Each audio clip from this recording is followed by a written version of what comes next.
This morning, let's explore Dharma as medicine. Whoops, having some troubles with the coordination. This is Lama Jigme Gyatso of the Buddha Joy Meditation School. Welcome to Meditate Like a Jedi. This is the Lama you are looking for. This morning, we could chant and meditate and enjoy a lesson or two. But first, if you love Star Wars and you wish to meditate as profoundly as Princess Leia learned to do during the Jedi training she received in the events following Episode 6, be sure to subscribe and ring that notification bell.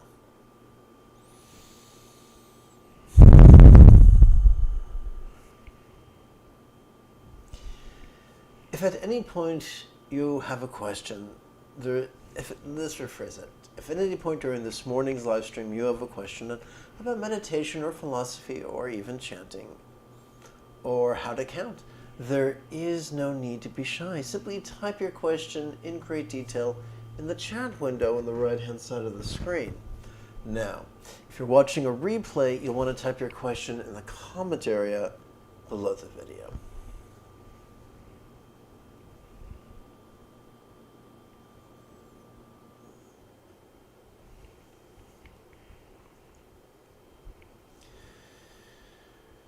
We're going to explore Dharma as medicine, found in the Anguttara Nikaya, translated by Nyanponika Thera, adapted by yours truly. Let's chant this together. Just as a capable physician might instantly cure a patient who is in pain and seriously ill, so also, dear sir, whatever one hears of the Buddha's Dharma, be it discourses, mixed prose explanations, or marvelous statements, one sorrow, lamentation, pain, and despair will vanish. Just as if there were a beautiful pond with a pleasant shore, its water being clear, agreeable, cool, and transparent. And a man came by scorched and exhausted by the heat, fatigue, parched and thirsty. And he would step into the pond, bathe and drink. And thus all his plight, fatigue, and feverishness are allayed. So also, dear sir, whenever one hears the Buddha's Dharma, be it discourses, mixed prose explanations, or marvelous statements, all one's plight, fatigue, and feverish burning of the heart are allayed. So this is a bit of an advertisement. I'm not sure if it's worth reciting too frequently, but it infers something rather provocative.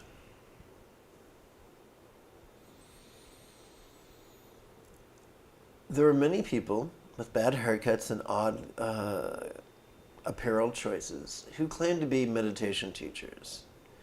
When you attend their discourses, when you meditate with them, when you apply their techniques at home, perhaps once every 12 hours for 7 consecutive days, and when you notice the results, if their results do not increase your peace and your love and your joy, then what they are teaching is not functioning as Dharma for you right now. It might be the technique, it might be the teacher. When I was a kid, I used to watch lots of broadcast television and see inadvertently a lot of commercials. A commercial for peanut butter reminds me that choosy moms choose Jif. Similarly,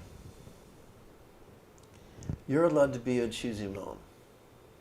And if your teacher or her students or his or her techniques are not increasing your peace or your love or your joy, you're allowed to say, this isn't meeting my needs, at this time, I'm going to find someone else in hopes that they will do a better job of meeting my needs.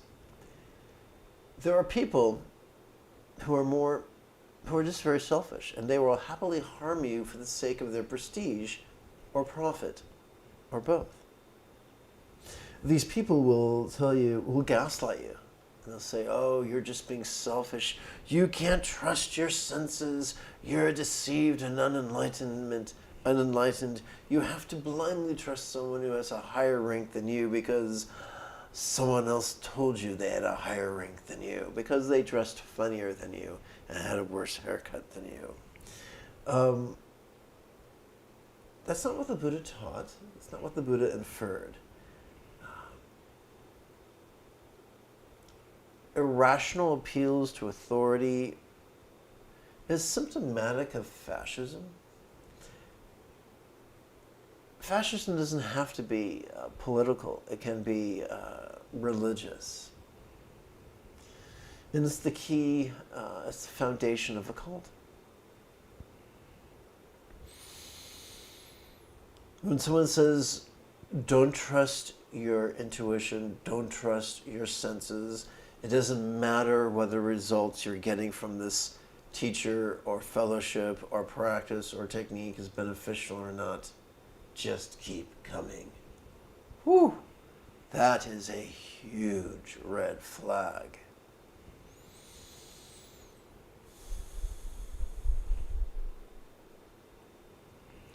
So, let's tie this up in a big red bow. If something claims to be the Dharma, but it isn't giving you positive results, there's a significant probability that it is not functioning for Dharma as Dharma for you at this time. Therefore, the proper response to that is not to ignore your needs, but to find a better teacher or organization who's more willing and able to meet those needs.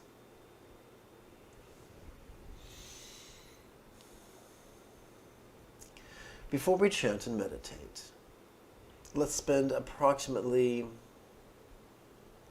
15 seconds on housekeeping. If there are lessons you'd like to request, or if you simply wish to support the continued availability of these classes, there is a Patreon link in the description area below the video. There's also a PayPal link.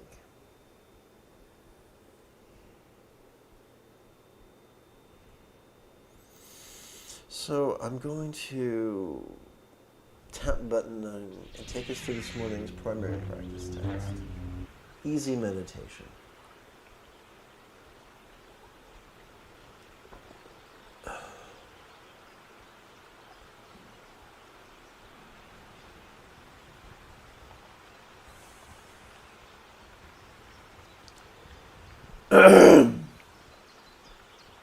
Here's a quick pro tip. If you feel that needs are not being met during class, give voice to those needs. Be specific and see if I can't help you meet those needs during class. Of course, I'm referring to typing your need, typing your question in the chat window.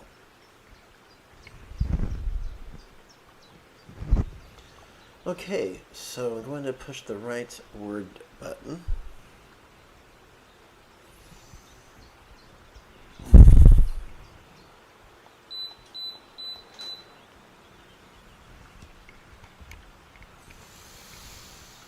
Let's begin with a warm-up. Just as an athlete might warm up just as a baseball player might warm up before going to bat. Let's warm up our love and enthusiasm with a recitation of bodhicitta and refuge. Together. May I liberate all beings by relying on the Buddha's example and instructions and students. May I liberate all beings by relying on the Buddha's example and instructions and students. May I liberate all beings by relying on the Buddha's example, instructions, and students.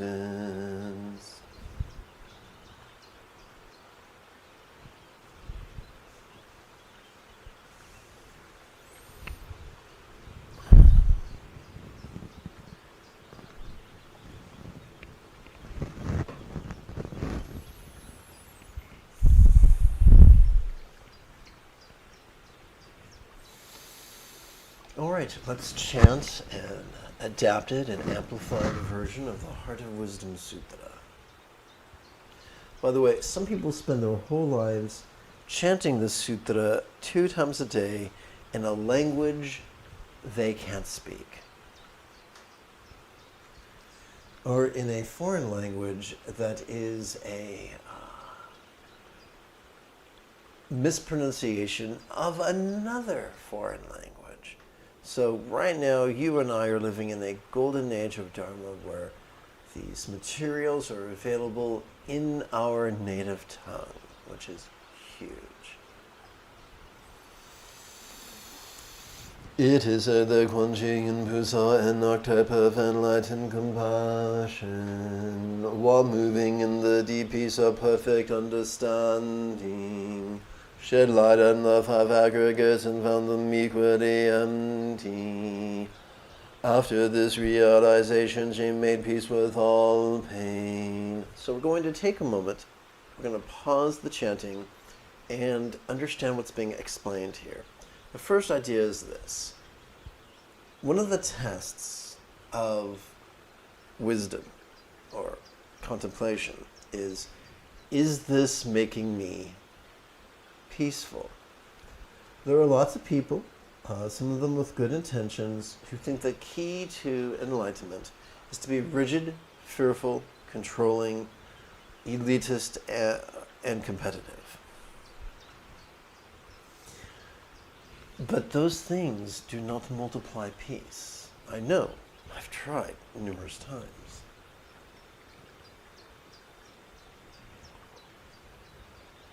Here's what I found that leads to peace.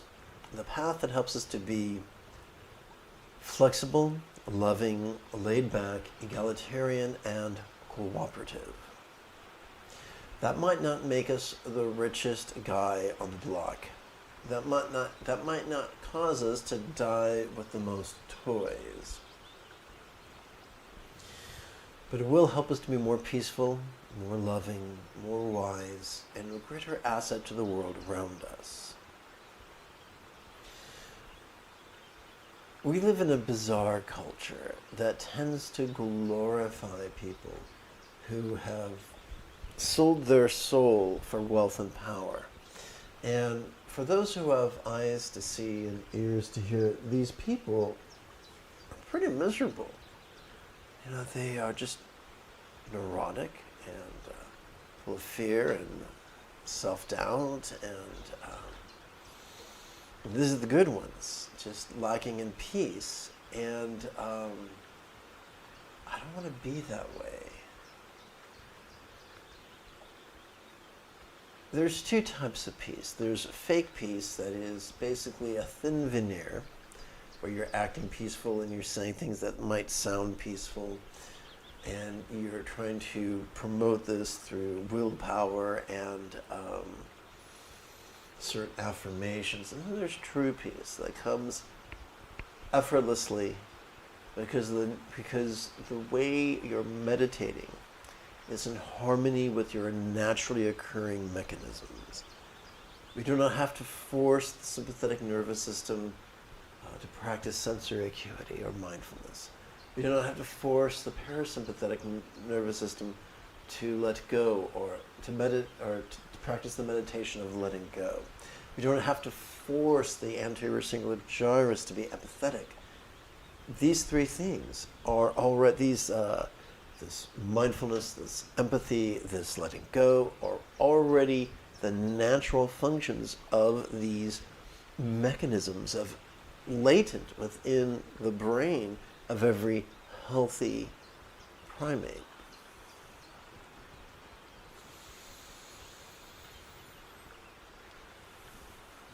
All we need to do is learn techniques to live in harmony with them. And peace and love and wisdom become inevitabilities. Now here in this introductory paragraph, we are introduced to the word emptiness. Sadly, no explanation is given. But we're told that a benefit of emptiness is that we're able to make peace with all that befalls us. Now, a fool would say, I can only be happy if I get what I want when I want it for as long as I want it, and I avoid what I hate when I want to for as long as I want to. And that's what us big kids like to call a gilded cage. Step outside the gilded cage and you're miserable. To be happy, you have to basically imprison yourself. That is not a true path of peace. It is an analog of peace. True peace is being able to recognize that some things are pleasurable, some things are painful, some things are neither, and to be truly comfortable with those three things, not as a product of self-talk or belief, but by using those natural mechanisms that I just mentioned in a skillful way that makes us a healthy, well-adjusted adult. But what has that to do with emptiness? The first noble truth the Buddha taught is that there are stressors. Some are circumstantial, some are physical, some are interpersonal, and some are mental, but there are stressors. This has been verified by the hard sciences. Ask Neil deGrasse Tyson, he'll laughingly tell you the universe is trying to kill you. Our ability to perceive stress is a survival mechanism. Our ancestors who did not perceive stress did not live long enough to pass on that genetic trait. From a certain point of view, the second noble truth is as follows. Although we are not all beings, master of time, space, and dimension, able to stop all stressors like turning a spigot and stopping a flow of water. There's something we can do. We can exacerbate our stress. We do that by indulging our more ancient survival techniques of shoving and reaching and clinging. Now, these things might be useful for survival, but they are not useful for peace or joy or fulfillment.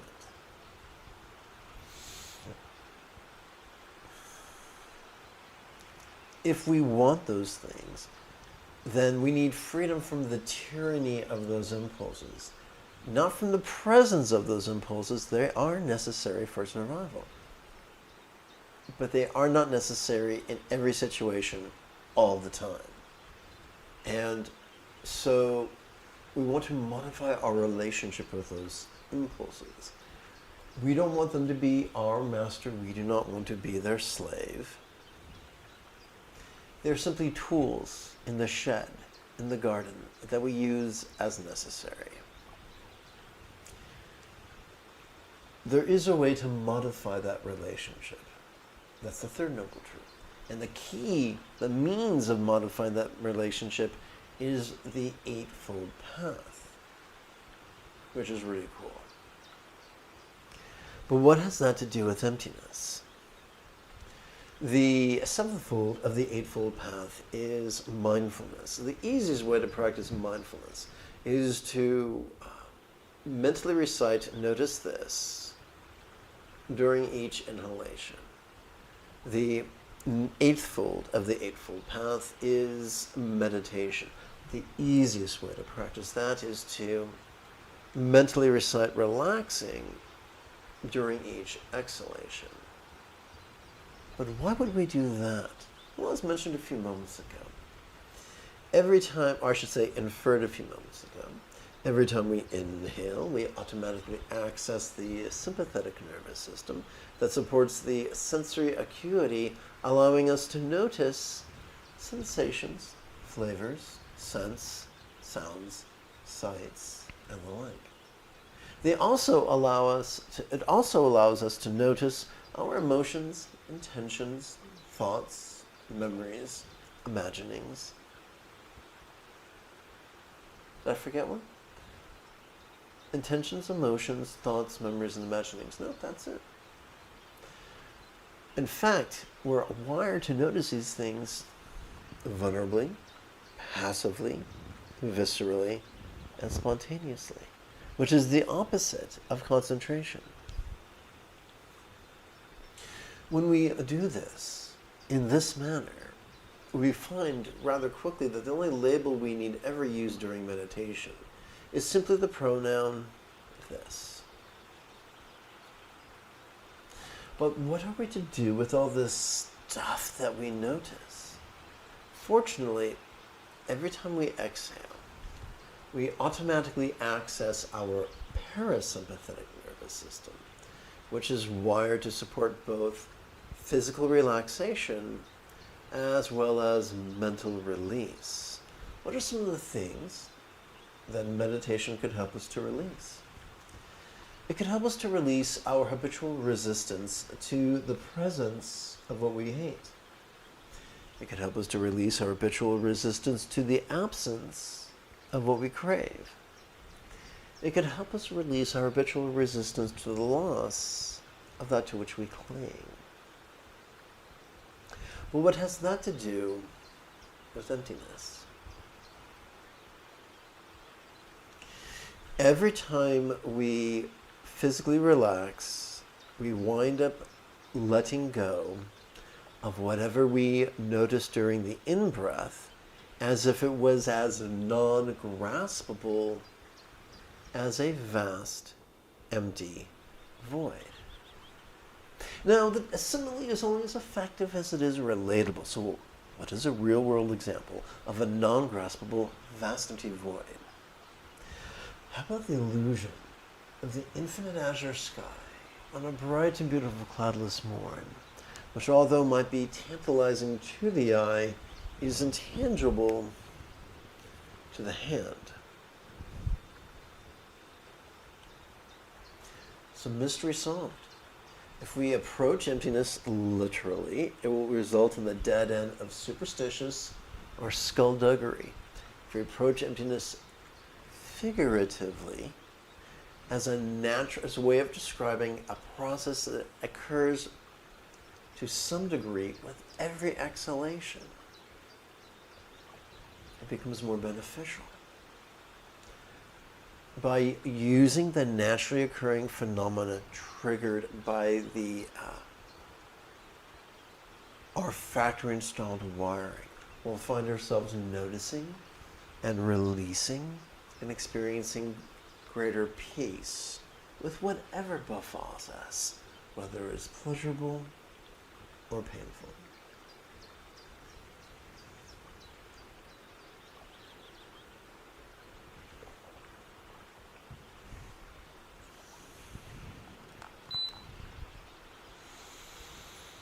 Okay, let's continue chanting. Listen, Shari Mudra, form is emptiness, emptiness is form. Form does not differ from emptiness, emptiness does not differ from form. The same is true with feeling, appraisal, impulse, and awareness. Listen, Shari Mudra, phenomena are marked with emptiness. They are neither produced nor destroyed, neither corrupted nor purified, neither increasing nor decreasing. Therefore in emptiness there is no form, no feeling, no appraisal, no impulse, and no awareness that once perceived cannot be released. This is a reoccurring theme. Typically in the context of this discourse, this sutta if you prefer, whenever we say there is no fill in the blank, what we're saying is there is no fill in the blank that once perceived cannot be released, which is an inferred double negative way of saying anything you notice can be released. Let's continue. No sensation, no flavor, no sound, no sound, no sight, no phenomena that once perceived cannot be released. No body, no tongue, no nose, no ears, no eyes, no mind that once perceived cannot be released. No feeling, no tasting, no smelling, no hearing, no seeing, no noticing that once perceived cannot be released. No interdependent origins and no extinction of them from confusion to aging and... Take two. No interdependent origins and no extinction of them from confusion to aging and death that once perceived cannot be released. No stress, no exacerbation, no liberation, no path, no understanding, no attainment that once perceived cannot be released. Because there is no attainment, the Bodhisattva archetypes of enlightenment supported. But the perfection of understanding find no obstacles for the minds that once perceived cannot be released. Having no obstacles that once perceived cannot be released, they transcend the tyranny of fear, liberating themselves forever from the tyranny of illusion and realizing perfect nirvana.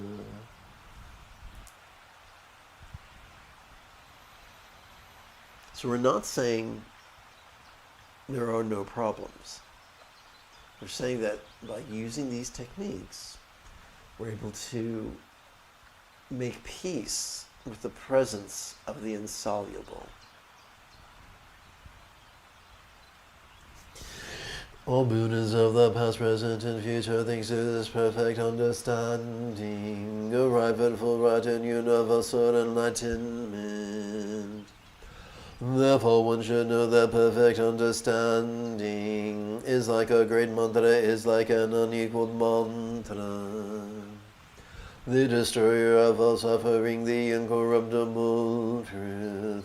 A mantra prajnaparamita's perfect understanding could therefore be proclaimed. So I want to stop for a quick minute. A wonderful example of this is the suffering of divorce. Whether one is being divorced or whether one is initiating a divorce, one feels, a healthy human will feel strong emotions, including panic attacks. Why is that? Because we are wired to do so. Evolution has seen to it that mammals view the loss of pack, herd, tribe, or mate, or children as life-threatening, because there was a time, and it most certainly was.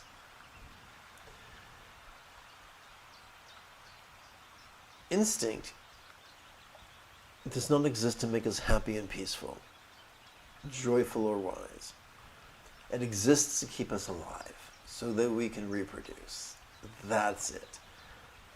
Evolution is kind of a harsh mistress.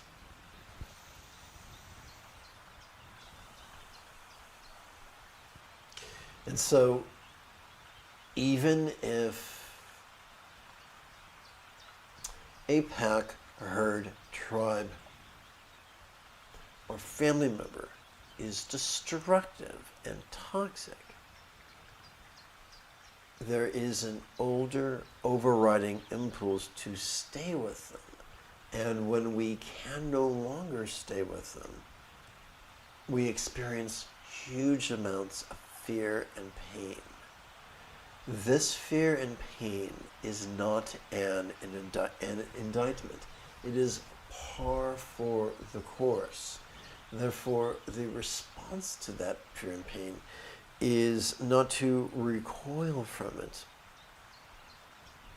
but to make peace with it. Not through self-talk, not through self-medication, not through rage, but through mindfulness, love, and letting go. For instance, if you were in the midst of a divorce and you're experiencing great fear, then you could contemplate all beings fear, may I soothe.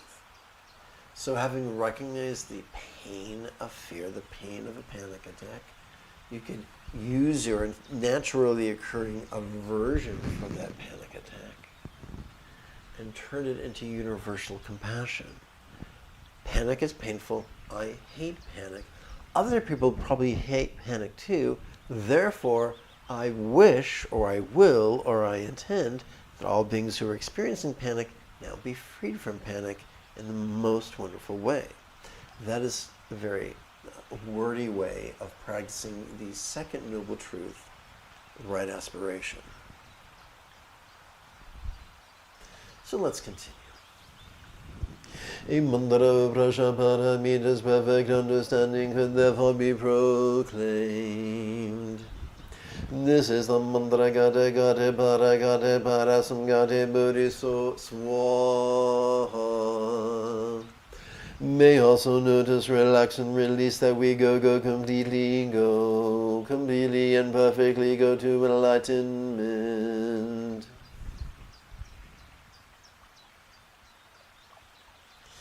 So now we come to the primary practice. Just as a plane takes off and flies diagonally until it levels off at cruising level, we could start off by doing a circuit of 5 exercises. The first 4 could be 1 breath each of various contemplations. Contemplations for stress and compassion, impermanence, and the idea of not self. 2/3 of these are rhetorical questions. After performing 1 repetition of each, we could kick back for 12 to 13 repetitions of the primary practice of notice this relaxing. After 4 to 8 sets of this, we might feel more comfortable just practicing the primary practice, notice this relaxing exclusively. That's fine. So, for some people, they can sit for 60 minutes and it's no big thing. For other people, it has to be approached incrementally. We have to be honest with our limitations. So it's perfectly fine to start off doing one set of 16 rounds. And then after doing that every 12 hours for a week or so, then graduating up to 2 sets of 16 rounds. And then 3 sets of 16 rounds until finally you're doing 32 sets of 16 rounds effortlessly. And lo and behold, you're meditating for an hour twice a day. So people often ask, well, how do we keep track of 4 rounds or 12 rounds or 16 sets? Simple. And to explain that, I'm going back over to JumboCam. If you've just joined us, welcome. Feel free to type in any questions you have in the chat window, provided that your wording is precise, so I know specifically what you're talking about, and it's germane, pertaining to meditation or philosophy or contemplation. But here's an easy way to count. I call it Bengali crease counting. We begin with our left hand, and on each finger there are 3 sets of creases and a tip. 1, 2, 3, 4, 5, 6, 7, 8, 9, 10, 11, 12, 13, 14, 15, 16, and I found it's easier to advance the thumb during an in-breath. That way we can just relax during the out-breath. This is for 1 set. This is for 16 repetitions or 16 rounds of breathing. A round of breath is 1 inhalation followed by 1 exhalation. So if you want to count 16 sets, you would count the sets on the right hand. First set of 16 rounds, second set of 16 rounds, third set of 16 rounds, and so forth. Do this twice, and you have 32 sets. So now you know how to count to 512 with only 8 fingers and 2 thumbs. So, having said that, I'm going to look for button 9, give that a tap. All right, it is 35 minutes after the hour. Let's meditate.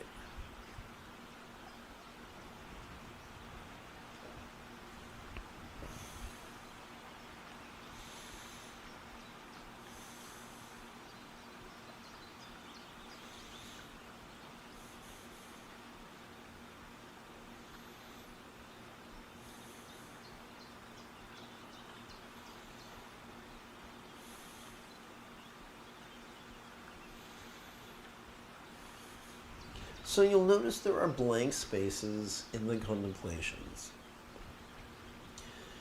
If you generically, they can be put in the pronoun this, but if you have something really specific that's heavy in your heart, put that specific thing in there, such as rage or fear,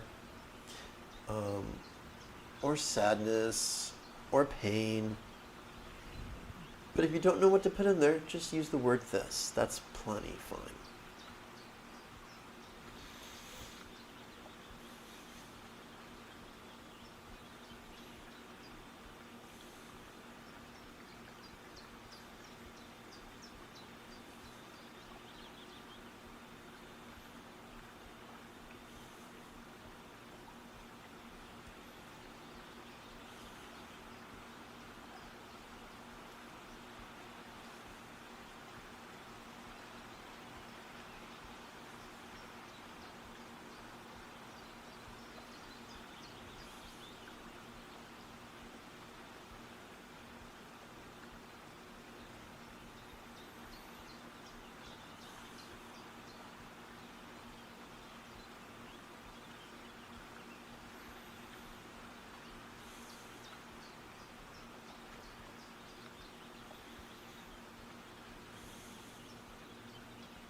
So the same thing with the primary exercise. If you have something very, very specific and heavy in your heart, you can replace the word this with that word noun. Whether it is, any of the aforementioned or something else.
There's tremendous power in not lying to ourselves. Sometimes people lie to themselves in the name of being honest, in the name of being positive. And while that might sound very, very progressive, it is often very destructive. And while we don't need to stomp around town like Dr. Doom, we can be honest with ourselves.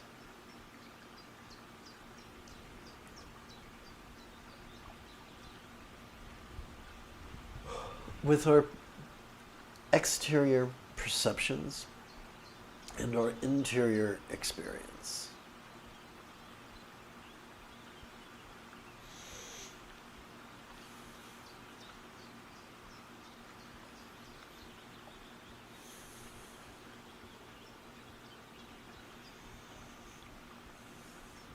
Have you ever had the misfortune of speaking to someone who already made their mind a bit about you and what you should do and have you ever met someone who wanted to sell you on something, and no matter what you said to them, they would twist it, transform it into some sort of a conceptual origami, and conclude that you needed to do exactly what they want you to do. That is a common ploy in fundamentalist organizations. Organizations defined by, depending upon its members, being rigid, fearful, and controlling. For instance, you might talk to someone who wants you to join the organization. You say, yeah, I'd really like to find, a group of fellow-minded practitioners. And they say, oh, you don't have a group of fellow-minded practitioners? You haven't taken refuge. You aren't even a Buddhist. Well, everything you've done has been a waste of time, and you need to come to our organization and pay us lots of fees, do what we say, and then and only then will you be a real contemplative. Wow. If people behave that predatorily around you, flee. Love them from afar. Go hang out with someone else.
So I'm going to take a moment to slide a zafu under my tuchus.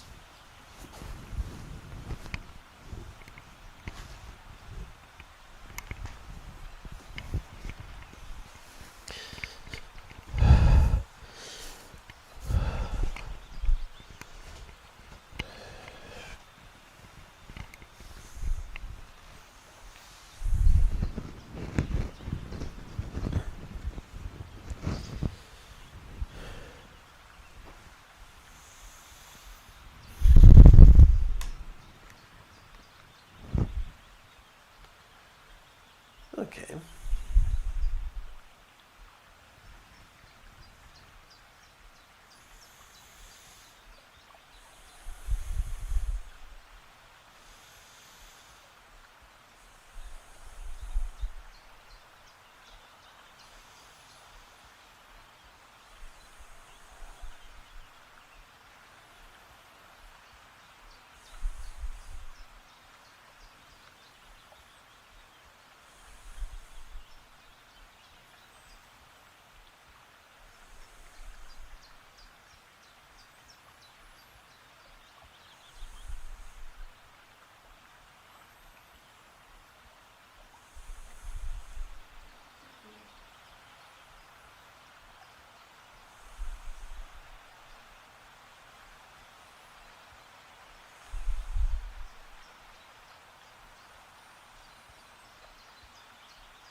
Let us seal this morning's practice with 2 chants. The first being the ethics of kindness. May all beings practice have kind communication, conduct, and calmness for the spontaneous and uncontrived. Let us conclude with the 4 immeasurables. May everyone be free from stress, may everyone be happy, may no one be separated from the happiness. May everyone have balance from the tyranny of hating, craving, and clinging freed.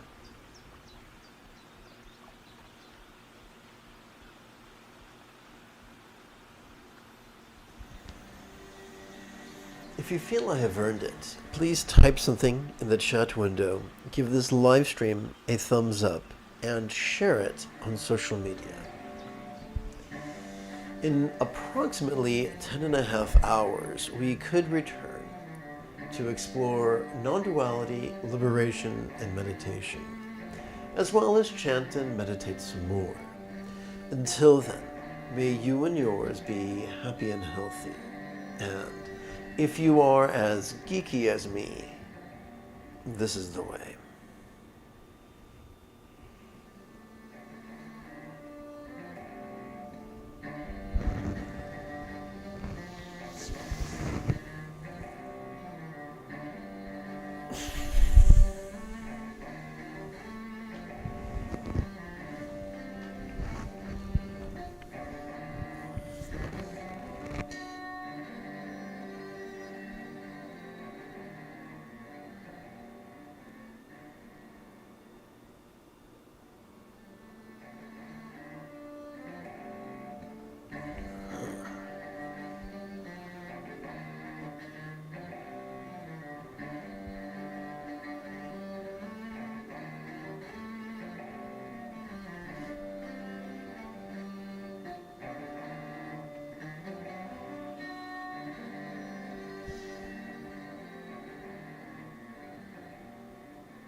Good morning, baby.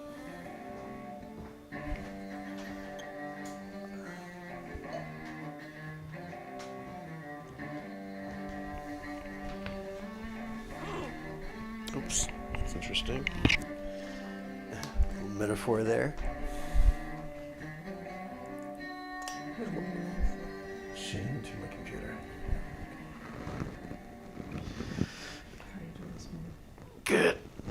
And yourself.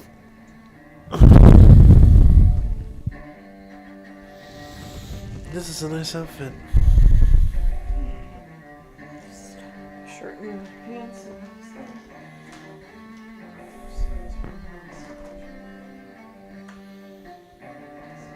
Supposedly a package delivered yesterday. Since it was delivered silver, so I think that's fine. But I'm gonna go check the front house before I say no, I didn't get it. Good.